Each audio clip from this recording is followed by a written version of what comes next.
De retour dans la tranche info, place maintenant à l'échange et au débat dans notre focus. Et comme je vous l'annonçais en début d'émission, ce soir, nous recevons nos jeunes étudiants de Sciences Po. D'ailleurs, vous allez les voir régulièrement. Ils seront parmi nous tous les jeudis. On parlera politique, géopolitique. On fera un petit tour de l'actu. Et nous avons sur le plateau Mélissa, Antoine, Célie et Livio. Bonsoir à vous. Bonsoir. Bonsoir. Alors, avant de commencer le débat, puisque les téléspectateurs vont vous voir assez fréquemment, j'aimerais que vous fassiez une petite présentation de vous, succincte, rapidement, nous dire qui vous êtes, les études que vous menez, pourquoi vous le faites et ce que vous projetez plus tard. On commence avec Mélissa, forcément. Alors donc, moi c'est Mélissa Lelouch, je suis en 3e année de sciences politiques dans licence à la faculté sciences économiques et juridiques. Sciences juridiques et économiques, pardon, de la faculté de Fouilleul. Et donc, pourquoi j'ai décidé d'entreprendre ces études? Alors, en première année, je faisais du droit et j'ai basculé en 2e année en sciences politiques parce que je préférais l'intérêt public. Bon, ça me passionnait plus. Je trouvais que le droit, c'était trop du privé, enfin j'aimais pas trop, et donc je me suis retrouvée vraiment dans cette filière puisque j'aime tout ce qui est économie, sociologie, politique, histoire, en fait j'aime toutes ces matières là, donc la filière sciences politiques en fait réunissait tout ça, donc voilà. Et ce que je compte faire, je ne sais pas encore, on verra après. Vous avez encore le temps. Célie? Alors, Célie Bordelais, je suis étudiant en droit, actuellement en licence 3e année. Je précise en droit parce que Mélissa est un peu sévère avec la licence droit. Toujours dans la faculté sciences juridiques et économiques. Mais on dit que le droit, vous êtes un peu dans le flou artistique. En fait, ce sont des matières où on s'intéresse, si on veut, à des choses qui n'existent pas au sens tangible du terme, mais qui, en tout cas, intéressent assurément la vie des gens, puisque quand on a un problème avec une institution administrative ou bien quand on a un litige avec un autre concitoyen, on est bien heureux quand même qu'il y ait une justice qui puisse nous assurer des droits fondamentaux. Et donc, on a devant nous un futur avocat, visiblement. Peut-être, en tout cas, c'est ce qui m'intéresse. Maintenant, l'avenir dira, l'avenir choisira de ce que je deviendrai. On verra bien.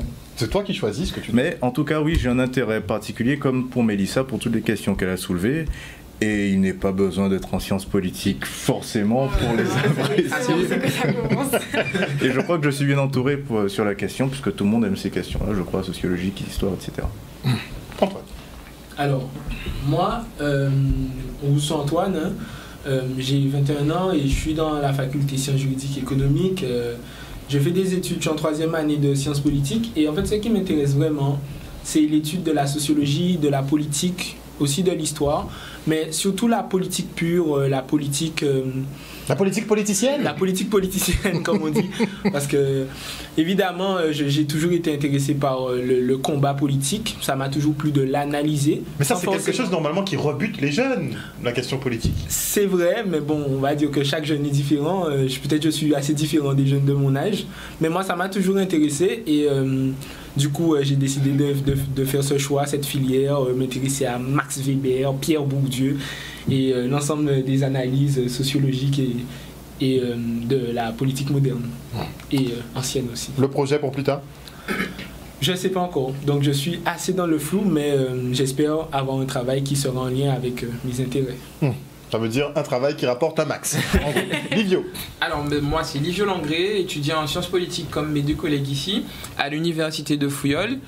Pourquoi le choix de la science politique? Pas vraiment de prérogative, en tout cas d'envie de faire ça dans un premier temps, puis après je me suis réorienté vers ça, effectivement comme l'a dit mes collègues aussi ici, cette appétence pour toutes les questions d'actualité et pour tout ce qui va tourner autour de la vie en politique m'intéresse fortement. Et je pense aussi qu'il y a une certaine envie, clairement une certaine envie de participer en tout cas à la vie citoyenne tant de mon pays que de mon île. Et en tout cas en tant que Marie-Galantais de contribuer au développement de mon île. Donc de contribuer au développement de mon île. Sur mes projets futurs, en tout cas dans le cheminement de la politique, ça je ne sais pas. Je verrai au gré de ce qui est proposé. Quelle ville de Marie-Galante? Capesterre. Futur maire de Capesterre. Au gré de mes envies, ce que j'aurais envie de faire. Il a pas dit. Il a pas. Qui ne dit mot consent.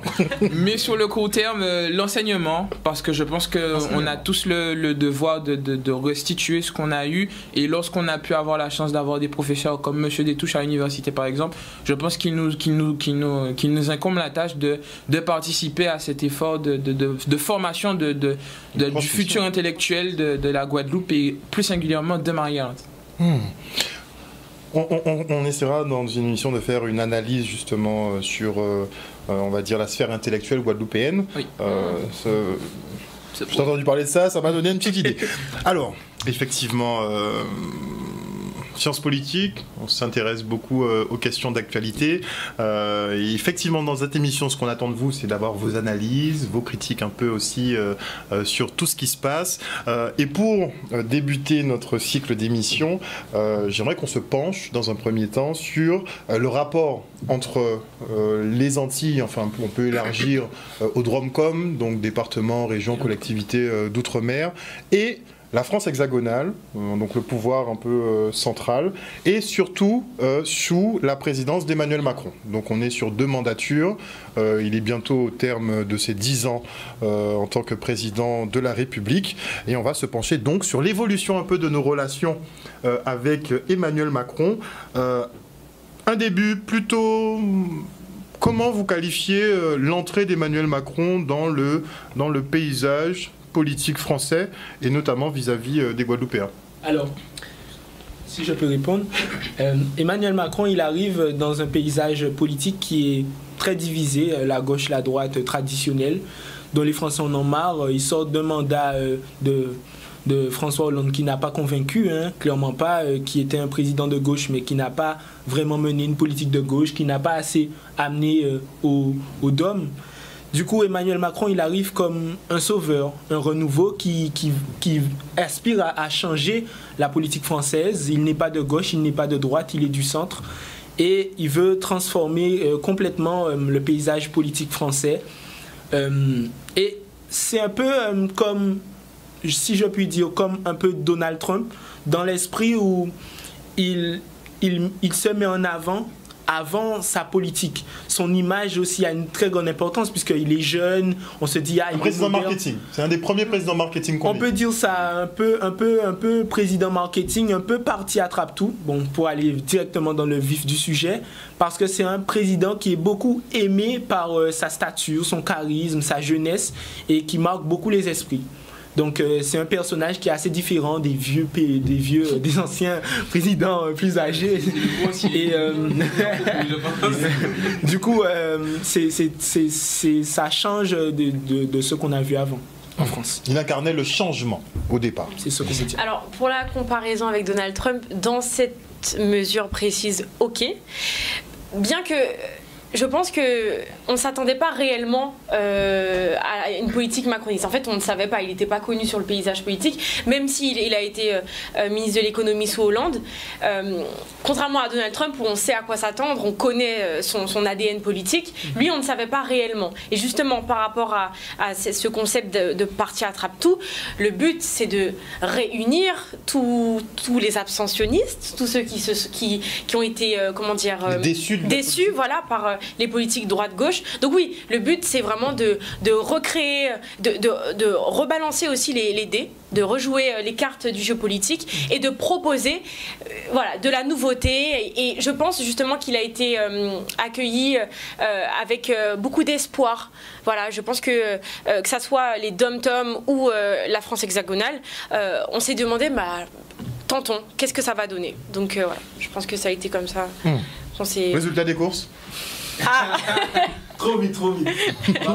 Exactement. À la différence un peu de mes deux collègues ici, moi je pense que, et puis on méputera peut-être le fait aussi de parler une fois que les faits se sont déroulés, il est souvent bien plus facile de donner son avis après qu'avant, mais je pense qu'on aurait pu déjà y voir une certaine forme de flou idéologique dans la mesure où le phénomène Emmanuel Macron, disons-le clairement, au début de sa mandature en 2017, si je ne me trompe pas, était présenté comme étant la solution.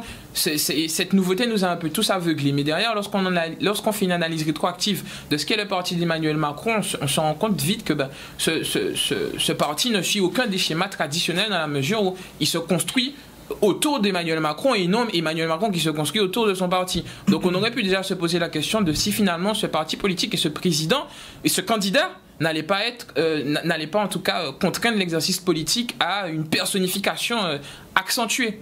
En tout cas. Est-ce que tu ne penses pas qu'il a même modifié finalement l'image qu'on a, la perception qu'on a de la politique? Dans la lignée de ce qui se fait sur la scène internationale, tout comme tant aux États-Unis avec cet hyper-présidentialisme qui est en tout cas un peu plus déjà acceptable aux États-Unis, étant donné que ça fait quand même un peu partie des fondements de la Constitution américaine, mais petit à petit on se tourne vers cet aspect de l'exercice politique et de l'exercice en tant que chef de l'exécutif de pouvoir qui est hyper centralisé autour d'une personne, autour des caractéristiques en tout cas d'une personne qui va finalement être tant le là que la fin de la pièce de théâtre. Oui.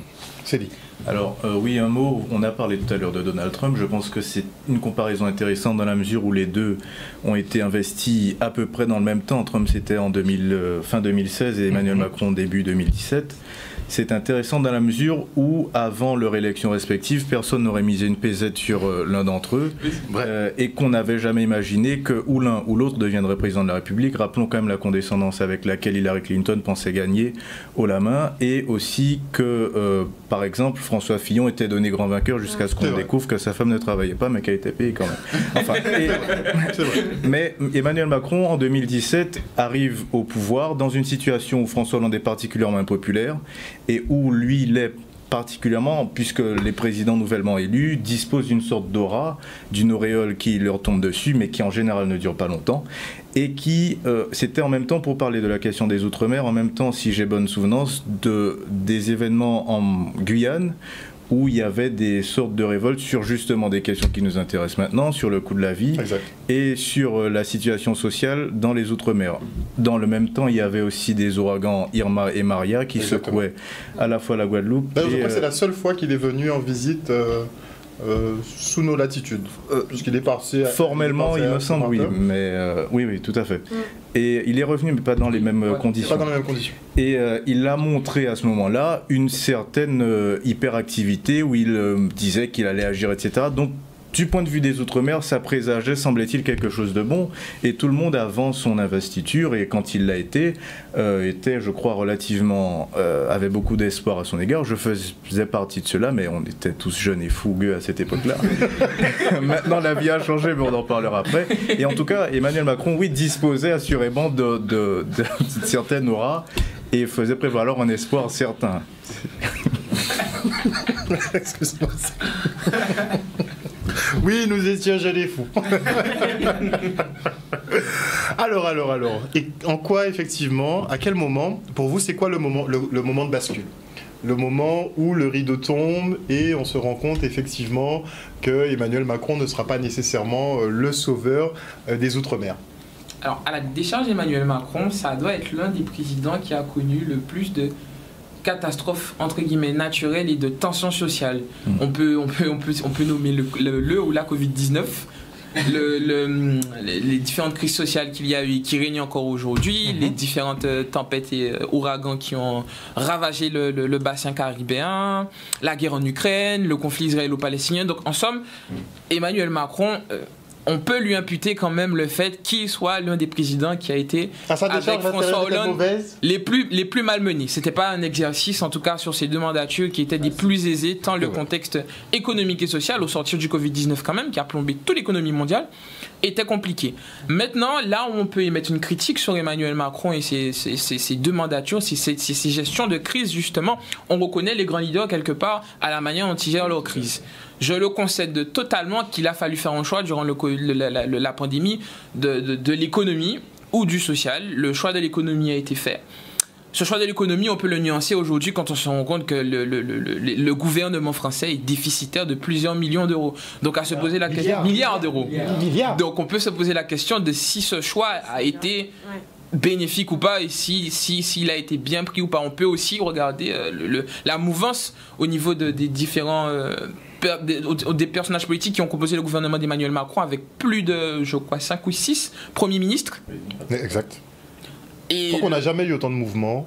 Et la dissolution de l'Assemblée nationale. Donc, oui, mais ça prouve l'instabilité en fait. Oui, ça prouve l'instabilité, ça prouve aussi l'idée qui s'est installée aussi dans la politique française qu'on peut, disons, se donner une bonne image, si on veut, en abandonnant ses ministres précédents, en jetant le Premier ministre comme un fusible. D'ailleurs, il y a l'expression consacrée du Premier ministre fusible. Mais pour revenir sur ce que Livio vient de dire, en effet, la question économique, je crois, est centrale, puisqu'on parlait de 2017 à l'instant. Rappelons que les médias de l'époque qualifier Emmanuel Macron du Mozart de la finance. Oui. Aujourd'hui, on constate que l'état de nos finances sont pitoyables. Catastrophique. Et que la clochardisation de la France est consacrée à tous les niveaux.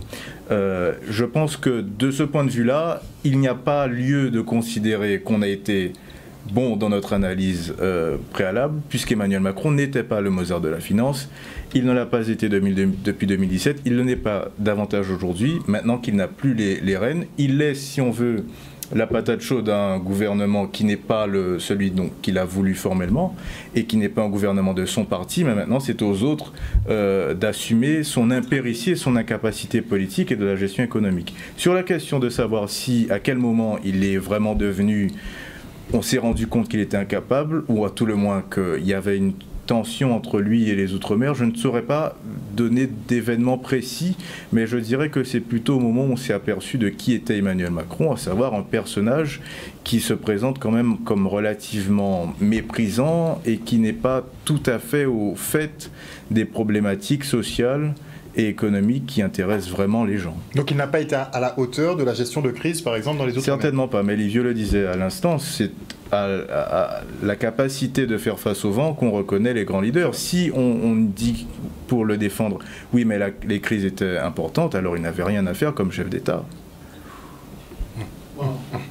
Et pour revenir un peu sur ce que Célie disait aussi, gouvernement qu'il n'a pas voulu et que le peuple n'a pas voulu. Rappelons quand même le résultat des élections législatives, où le Premier ministre en question n'a pas été, en tout cas, le résultat des urnes. Donc, ce qui me fait encore un peu plus rire, c'est qu'on se retrouve finalement avec un gouvernement qui exerce, dont le président ne veut pas et dont le peuple ne veut pas, qui illustre pour moi la déchéance, en tout cas politique, d'Emmanuel Macron sur cette fin de mandature. À nuancer aussi quand même le fait que bien qu'il y ait eu des crises, Emmanuel Macron, enfin la gouvernance de M. Macron durant ces deux mandatures a quand même essayé de proposer certaines solutions, tant aux Outre-mer qu'en Hexagone, mais c'est surtout le cas, de quoi on se rappellera, surtout le cas des Outre-mer, comme le bouclier de la qualité-prix, bien que cette disposition en tout cas a été impulsée par la loi Lurel de 2012, faisant écho aux manifestations sociales qui ont eu contre la vie chère en 2009, rappelons quand même, qui ont ravagé la Guadeloupe et les nombreux incidents qui ont eu lieu. Le gouvernement Macron a quand même essayé d'améliorer ce dispositif en élargissant à quasiment 150 produits, je crois, pour la Guadeloupe et pour la Martinique, de protection sur ces produits. Maintenant, on peut se demander, au regard de ce qui se passe aujourd'hui en Martinique et de la situation qui fondamentalement n'a pas bougé depuis plus de 15 ans, on peut se poser la question de l'effectivité de ces mesures. Et on peut en tirer le constat que faute partagée entre le gouvernement Macron et peut-être aussi quelque part la responsabilité des élus locaux qui n'ont pas su pérenniser le début de ces accords.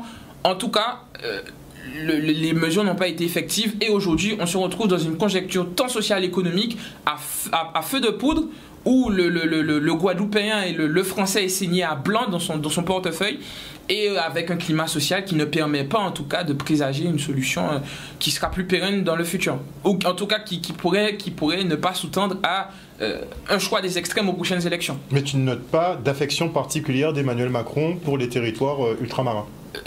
D'affection, pas plus que d'aventure que les autres présidents de la République. Il n'y a pas vraiment de différence là-dessus. Moi, je pense que le problème est fondamentalement plus profond. D'ailleurs, je pense que, et résolument, et ça c'est un avis qui ne concerne que moi, qu'en Guadeloupe, en tout cas, on devrait repenser la manière d'appréhender les relations avec l'Hexagone et peut-être avec le monde. On est souvent dans cet esprit en Guadeloupe pardonnez-moi l'expression, mais de paternalité dans la mesure où on attend toujours quelque chose de la France. On a toujours cette impression qu'il nous est dû quelque chose que la France doit nous donner, peut-être faisant écho à un lourd héritage colonial. Fondamentalement, moi je pense qu'on devrait se diriger vers une conception de cette relation utilitariste. Qu'est-ce que la France a à nous offrir? Qu'est-ce qu'on a à offrir à la France? Et fondamentalement, si la France a quelque chose de bénéfique à nous offrir, n'hésitons pas. Si elle n'en a pas, posons-nous la question de savoir qu'est-ce qu'on fait encore dans la France. C'est des questions qui sont sur la scène politique aujourd'hui. Est-ce que tu as le droit de te poser ces questions-là? En tant que Guadeloupéen, je pense quand même que si on a... C'est dans un cadre de domination quand même. On a cette responsabilité de se poser cette question. 1946, départementalisation, nous faisons partie du territoire français en tant que département, mais surtout en tant que nation unie et indivisible. C'est quand même les fondements de la Constitution française. Oui, mais est-ce qu'on n'est pas dans la théorie plus que dans la pratique? On est beaucoup plus dans la théorie que dans la pratique, surtout lorsqu'on regarde aujourd'hui l'ensemble des politiques qui ont été menées, bien qu'il ait ce propos, cette question d'autonomie et d'indépendance est à nuancer. Et il faut faire très attention à comment on aborde la question. Oui, mais tu l'as remarqué, les gouvernements en général posaient cette question-là effectivement en dernier recours, on va dire. Sous la présidence d'Emmanuel Macron, la question de l'autonomie est revenue à plusieurs reprises. C'est-à-dire qu'à la fin de chaque conflit, on a reposé la question de l'autonomie. Mais est-ce qu'il le met vraiment sur la table ou c'est un camouflet pour qu'on passe à autre chose comme d'habitude? Stratégie politique ou pas, la question se pose, mais je pense que fondamentalement, il y a eu vraiment une reconnaissance, en tout cas de la question de l'autonomie par le gouvernement Macron. Mais là où je suis un peu plus dubitatif, c'est qu'il faut quand même bien nuancer autonomie et indépendance, dans la mesure où l'autonomie, ou en tout cas l'accès à l'autonomie est quand même institué par la Constitution. Donc il n'est point question de comprendre par autonomie indépendance ou détachement à la France. Non. La question de l'autonomie suppose en tout cas des prérogatives qui seront beaucoup plus conséquentes pour les différentes collectivités territoriales, mais qui seront quand même régies par un cadre constitutionnel qui est fixé par l'Hexagone et qui donc est fondamentalement contrôlé par l'Hexagone. J'aurais aimé qu'on revienne à cette, excuse-moi Livio, mais à cette crise en 2019, cette crise du Covid-19, début 2020. Pourquoi? Parce que pour moi, ça marque quand même un tournant dans le rapport Outre-mer-Hexagone et dans le rapport dans la reconnaissance que les ultramarins ont pour Macron. En fait, pourquoi ce tournant? Parce que déjà qu'il y a une différence en termes de politique qu'on peut constater généralement entre la politique hexagonale et la politique ultramarine.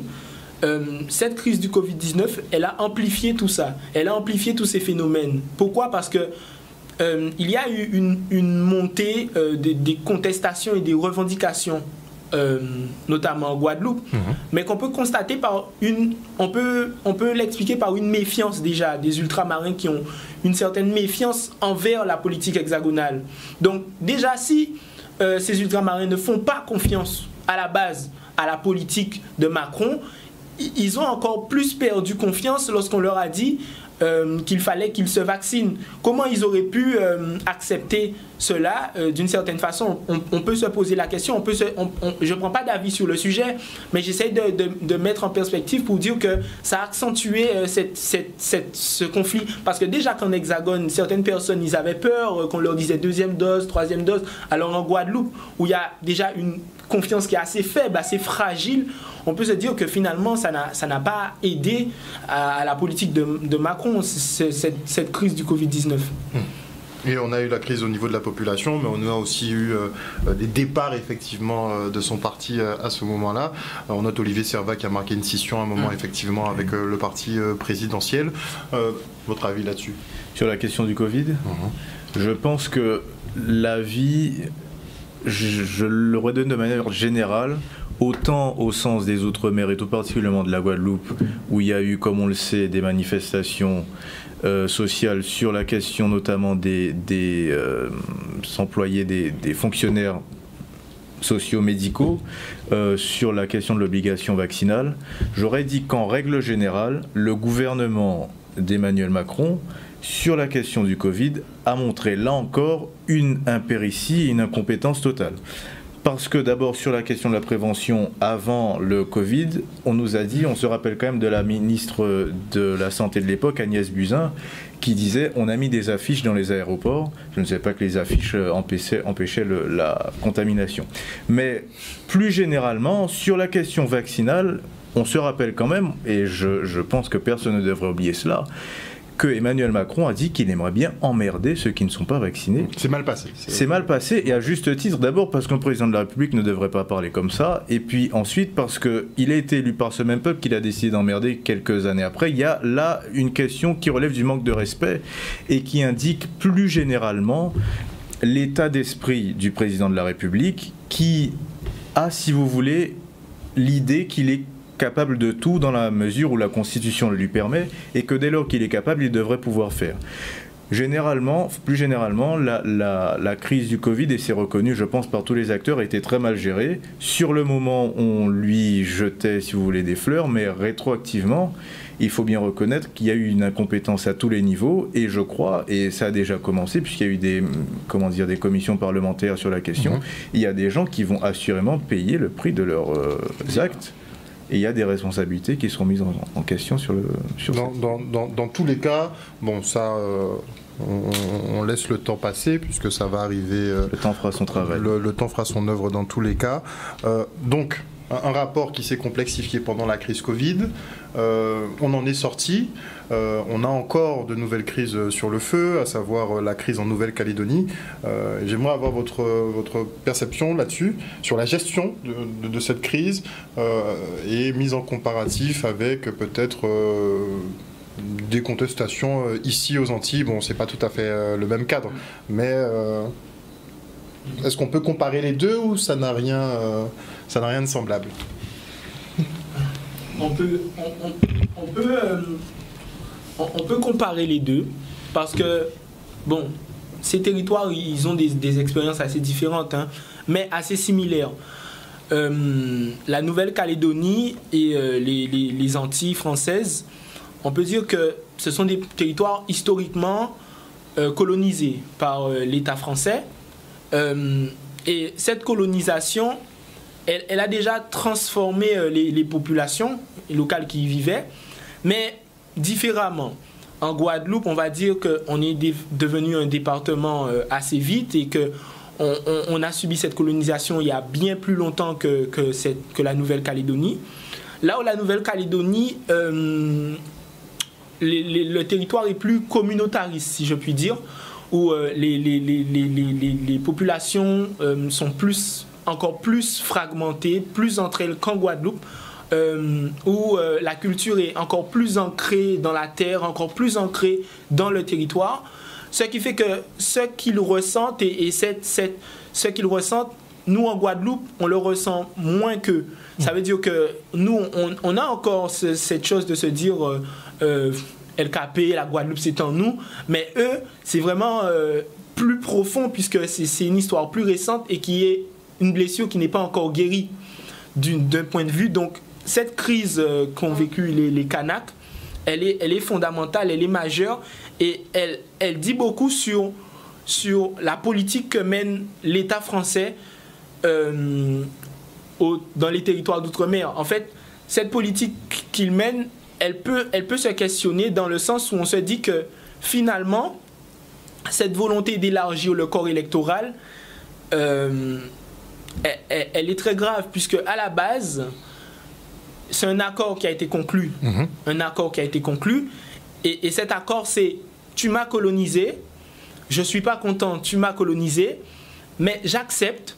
J'accepte, je vis d'une certaine façon avec toi qui es déjà ici, puisque tu es arrivé ici, et en échange, j'ai le droit de prendre position sur certaines décisions de mon territoire. Et finalement, la France veut montrer que non, je veux prendre des décisions que tu ne peux pas prendre, je t'infantilise et tu n'es pas capable de prendre ces décisions, donc je veux élargir le corps électoral. Ça, c'est comme ça un peu que tu le perçois. C'est comme ça que je le perçois. Il y a beaucoup de Kanaks, effectivement, qui l'ont perçu de la même façon. La remise en question des accords de Nouméa, effectivement, c'est assez mal passé. Et sur la gestion la gestion de crise en elle-même. Est-ce que vous êtes choqué? Je crois qu'on a un bilan de 13 morts sur la gestion du conflit kanak. Vous êtes choqué ou pas? Je ne dirais pas. D'abord, parler personnellement, je n'ai pas coutume d'être choqué. Maintenant, je sais que tout le monde dit tout le temps on est choqué, etc. Mais ça n'est pas trop mon cas. Mais il est bien évident que de voir qu'il y a eu des morts et surtout autant sur la question peut provoquer la stupeur et l'étonnement, tout particulièrement dans un pays comme le nôtre qui se prétend au sommet des questions de droits de l'homme et de gestion des problèmes sociaux. Je rappelle quand même qu'il y a des pays étrangers qui viennent étudier en France comment gérer les crises sociales, tellement on a l'habitude en France d'avoir des grèves et des manifestations. Non, c'est vrai. Mais je crois que ça ne choque pas tellement par le nombre de morts que par l'intensité et la longueur des manifestations en elles-mêmes. Et en soi, c'est sans doute ça qui justifie, en tout cas qui explique à tout le moins, la violence qui a pu se faire. Et pour revenir sur ce que disait Antoine à l'instant, c'est en effet différent, la situation en Nouvelle-Calédonie ou en Kanaki, selon notre inclination, est différente que celle en Guadeloupe parce que les Calédoniens, les Kanaks, sont, si vous voulez, chez eux au sens le plus formel du terme, de la même manière qu'un Breton est chez lui en Bretagne, qu'un Alsacien en Alsace, ou qu'un Corse en Corse. Qu'un Corse en Corse. Pourquoi? Parce que les Kanaks sont, si vous voulez, là-bas depuis des siècles, alors que nous, à l'exception de cela, avons, si on doit expliquer brièvement, on a été amenés, si on veut. Et donc, ces gens-là ont, avec cette terre, c'est ce que disait Antoine en substance, un ancrage qui est, si vous voulez, presque indéfectible. On ne va pas demander à un Jurassien de quitter le Jura du jour au lendemain, au seul motif qu'il y aurait des Italiens ou des Espagnols qui seraient venus s'y installer. Donc, ils ont l'idée que non seulement la colonisation a déjà représenté un impair excessif qui a été fait à leur propre souveraineté, mais qu'en plus, cet accord constituait déjà certains abandons de leur propre pouvoir et donc il ne fallait pas aller plus loin. Emmanuel Macron et M. Darmanin, dont il ne faut pas oublier la responsabilité dans la question, ont, si vous voulez, fait ce qu'ils ont l'habitude de faire, c'est-à-dire dans le mépris général de la volonté populaire, ils ont totalement balayé cela et ils ont dit nous ferons comme nous avons décidé de faire, en dépit de la violence qui est issue de ces accords, puisque ces accords ont coûté des larmes, des sueurs et du sang. Et je crois qu'ils ont cassé la baraque et ils en ont payé le prix et ça a coûté des vies humaines. Et tout cela est malheureux puisqu'on aurait pu éviter ces vies humaines qui ont été perdues bêtement et le coût économique, social, qui est selon moi une gabegie totalement inutile et qui aurait pu être évité. Même schéma pour la Martinique?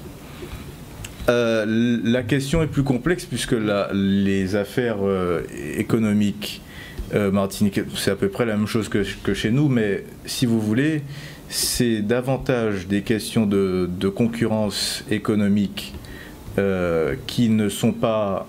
Si vous voulez, c'est étonnant parce qu'on a en France de la concurrence partout, et d'ailleurs l'Union européenne la prône à tous les endroits. Elle force même les États parfois à démanteler des puissances industrielles parce que, soi-disant, elles ne sont pas assez concurrentielles, mais on tolère, si on veut, qu'il y ait dans ces territoires lointains, qui sont pourtant partis à l'Union européenne, ces espèces de monopoles économiques qui conduisent inévitablement à ces situations-là et qui s'expliquent d'autant moins bien dans une situation géopolitique mondiale où les prix et les coûts ne cessent d'augmenter, ce qui, à la vérité, il faut le dire, s'explique aussi par les fautes et l'incompétence des gouvernements occidentaux, puisque s'il y avait une meilleure gestion des questions géopolitiques, je parle en Ukraine et au Proche-Orient, la situation économique du monde serait infiniment meilleure que celle que l'on vit aujourd'hui.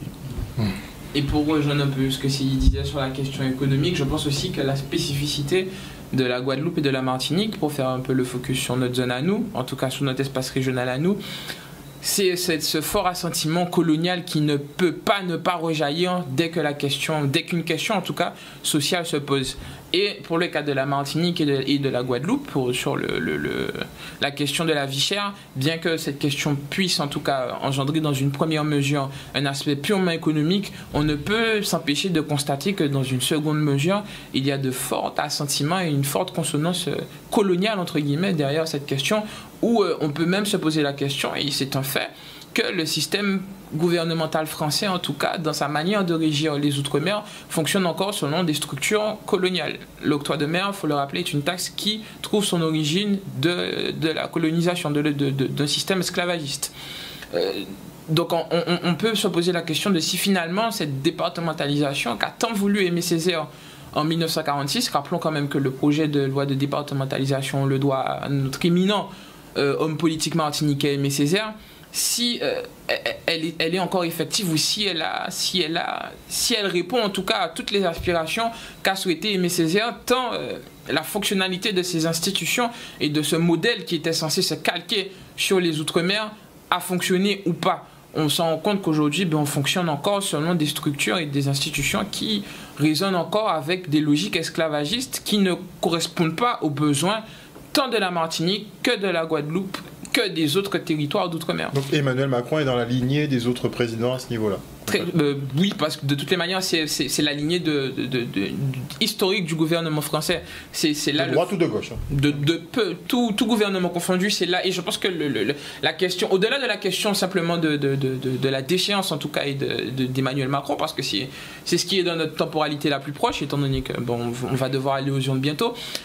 Et j'invite les Guadeloupéens et Guadeloupéennes et même les jeunes de notre âge à se poser la question au-delà de cette simple question de Emmanuel Macron pas, de Marine Le Pen ou pas, de la relation de la politique hexagonale avec la question des Outre-mer. Fondamentalement, je pense que cette déchéance d'Emmanuel Macron et ce climat social qui n'est peut-être pas totalement de sa faute sonne le glas en tout cas d'un nouvel ère sur les Outre-mer qui raffermit en tout cas cette question de considération d'une part de la part de l'Hexagone et d'autre part de l'efficacité dans une moindre mesure de nos élus locaux. Alors je ne sais pas si on va arriver à une reconsidération du pouvoir central vis-à-vis de nous, mais j'aimerais puisqu'il ne nous reste pas beaucoup de temps, j'aurais aimé en fait revenir aussi sur le sujet, histoire de remettre tout en perspective, la question les Outre-mer. Au final, on ne peut pas la qualifier comme question les Outre-mer, puisque les territoires sont tellement différents. Enfin, peut-être la Guadeloupe et la Martinique... Toi, tu le vois différemment, mais le pouvoir central, lui...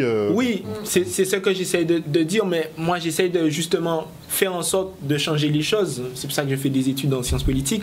Mais j'espère que quand même, on n'analyse plus les Outre-mer et l'Hexagone.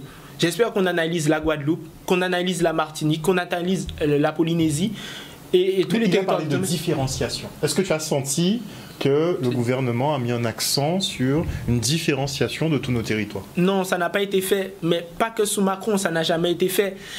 Mais la chose que je voulais ramener aussi, c'était de dire que ça n'a jamais été fait parce que ces territoires ont toujours été minimisés, ignorés, vus ensemble comme étant un même groupe, comme étant... je sais pas, moi j'ai jamais été en Martinique, hein, ou une fois seulement dans ma vie, mais au final on se ressemble, mais on est quand même tellement différents. On est ensemble, on est tellement différents et c'est intéressant ce que tu dis parce qu'il y a un débat sur les réseaux en ce moment. Je me permets même sur la communauté noire. Je me permets même de le couper en paraphrasant un peu Fred Reynaud, un professeur qui est à l'université qui a écrit beaucoup de thèses sur la construction en tout cas culturelle, dit fondamentalement qu'il n'existe pas de culture caribéenne en soi, que finalement on serait plus, pour reprendre le terme créole, du déchoucage, un ensemble de cultures qu'on aurait bouturé et qui aurait donné une culture problème, c'est caribéenne. Que cette culture ne vient pas de nous en fait, c'est ça. C'est ça. Et qu'elle a été tissée par l'Hexagone qui lui-même a voulu construire. Et puis on peut parler aussi des Anglais et puis c'est toute la construction caribéenne autour de ça. Ouais. Mais vas-y, continue. Et du coup, je trouve que ce propos est très pertinent de déchoucage, en tout cas de construction et non de culture en soi. dans l'appréhension et dans la vision qu'a le gouvernement français? Est-ce qu'il ne devrait pas tendre plus vers cette spécificité, cette singularité que prônait aussi Aimé Césaire? On peut citer aussi également Glissant et bien d'autres auteurs martiniquais et guadeloupéens, en tout cas de la diaspora antillaise, qui parlaient déjà de l'erreur du gouvernement français. Et cela date déjà du début du XXe siècle et fin du XXe siècle. Donc, est-ce que l'erreur des gouvernements français, et plus singulièrement d'Emmanuel Macron, pour revenir à Emmanuel Macron, n'a pas été de considérer le tout plutôt que la singularité? Après, je veux bien comprendre qu'il soit compliqué pour un président, en tout cas un gouvernement, de comprendre chaque territoire dans sa singularité. Ah, je suis sûr qu'il voit la différence entre l'Alsacien et l'Auvergnat, par exemple. Mais n'est-il pas là son devoir de concilier la France à travers toutes ces spécificités et toutes ces singularités? Finalement, pour aller plus loin et relativiser, les Outre-mer eux-mêmes ne veulent pas une autonomisation. Je ne pense pas que les Outre-mer veulent une indépendance réelle. Je pense que c'est un mensonge de croire qu'on pourrait encore devenir des territoires complètement indépendants. Je ne pense pas qu'on ne pourrait pas... Là, tu lances un débat qui va nous prendre une heure. Je ne pense pas qu'on ne pourrait pas, mais je pense quand même qu'ils ne voudraient pas. Que la majorité de la population guadeloupéenne ne voudrait pas que la Guadeloupe soit indépendante.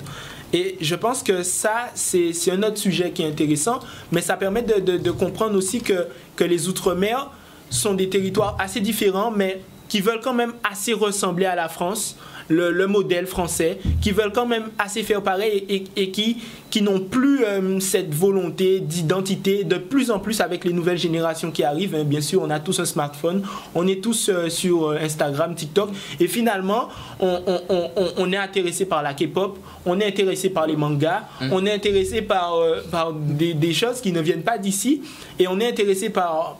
Je ne dis pas que ce soit une mauvaise ou une bonne chose, mais je pense que finalement, on est tellement mondialisé que la question des Outre-mer et de la France ne se pose plus. C'est juste la question de l'adaptation des lois sur les territoires et qui devrait se faire dans tous les territoires, même en hexagone. Il y a une différence entre la Bretagne et Marseille et la Côte d'Azur et en fait, finalement, encore plus avec les Outre-mer, mais finalement, je pourrais me dire que les ultramarins ne voudraient pas sincèrement devenir indépendants. Alors, on va consacrer un débat sur cette question-là, oui, parce que c'est important de la voir. Les deux avis se combattent, et j'aimerais bien qu'on fasse ça ressortir à un moment donné. On va planifier ça rapidement, vous inquiétez pas. Mais pour terminer sur ce rapport effectivement entre la France et les Outre-mer qu'il faut repenser, vous l'avez dit. Mais pour l'instant, on est vraiment dans le constat. J'aimerais qu'on fasse une petite parenthèse sur le projet de loi de finances 2025, puisque bon, l'annonce a été faite. On le savait depuis plusieurs mois, le budget Outre-mer va être réduit drastiquement. Oui. Ça, on le 13%. sait. 13%? Oui. Qui représente selon les énormément. dernières... Mais c'est un peu à l'image du ministère de l'Outre-mer qui a connu plus de 5 résidents, 5 ou 7 en 2 ans. J'ai envie de dire qu'on est dans la lignée de cette déchéance d'Outre-mer. Je dirais justement que ce projet de loi finance 2025, c'est la résultante en fait des 2 mandatures d'Emmanuel Macron. Et en fait, ça matérialise en fait cette déconnexion et cette distance qui a été établie entre le pouvoir central et les DROM.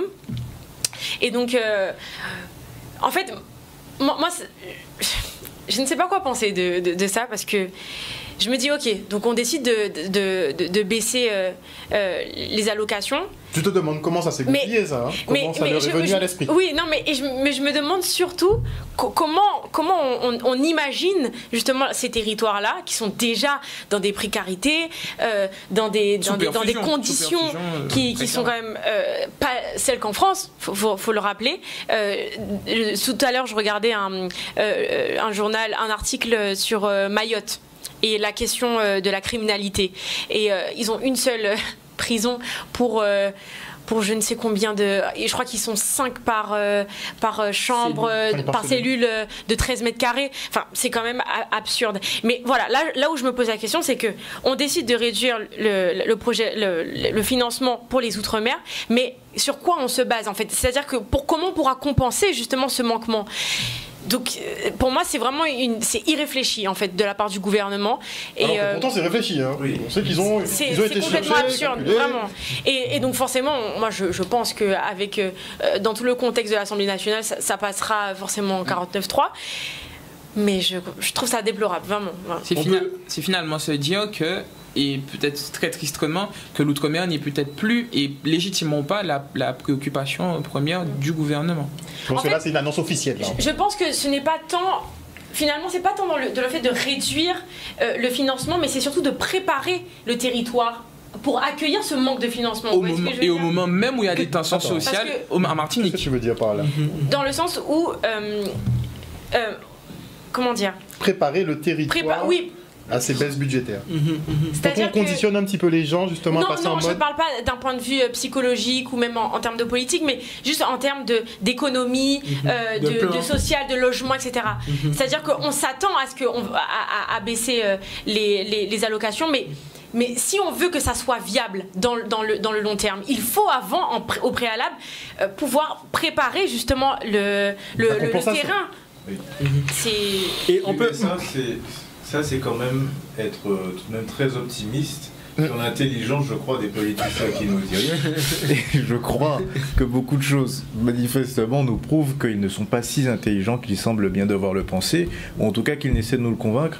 La question du projet de loi de finances, quand même, je crois, Mélissa disait que c'était absurde, mais je crois que c'est assez réfléchi, en fait, et qu'on essaie, si on veut, ce que je disais au départ, qu'il n'y a plus d'argent dans les caisses, que l'État a véritablement vécu très largement au-dessus de ses moyens depuis un moment. Et Emmanuel Macron disait il y a quelques mois que c'est la fin de l'abondance. Et que manifestement la France n'est plus une grande puissance économique et qu'il faut s'y faire.